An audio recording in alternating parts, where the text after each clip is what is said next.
টানা 10 দিন অবস্থান কর্মসূচি, বিক্ষোভ ও অনশনের পর ঘোষণা আসে শিক্ষকদের দাবি মেনে নিয়েছে সরকার। বাড়ি ভাড়া 15% বৃদ্ধির প্রজ্ঞাপন জারির ঘোষণায় উচ্ছ্বাস প্রকাশ করেন তারা। আন্দোলন করে সফল হয়ে প্রজ্ঞাপন নিয়ে বাড়ি যাচ্ছে আলহামদুলিল্লাহ। এ সময় শিক্ষা প্রতিষ্ঠানে ফিরে যাওয়ার ঘোষণা দিয়েছেন আন্দোলনরত বেসরকারি এমপিওভুক্ত শিক্ষক কর্মচারীরা। ভবিষ্যতেও সব ন্যায্য দাবি মেনে নেওয়া হবে এমন আশাবাদ জানান তারা। আজকে যখন সরকার আমাদের দাবি কিঞ্চিত হলেও মেনে নিয়েছেন, আমরা সরকারকে ধন্যবাদ জানাই।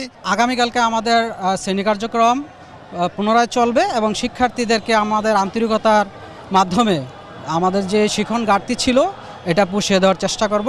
আনুষ্ঠানিক সংবাদ সম্মেলনে শিক্ষক নেতারা জানান, শিক্ষার্থীদের ক্ষতিপূরণে শনিবারও শ্রেণী পাঠদান চালিয়ে যাবেন তারা। এছাড়া কর্মচারীদের উৎসব ভাতা বৃদ্ধির বিষয়ে সরকারের সঙ্গে আলোচনা চালিয়ে যাওয়া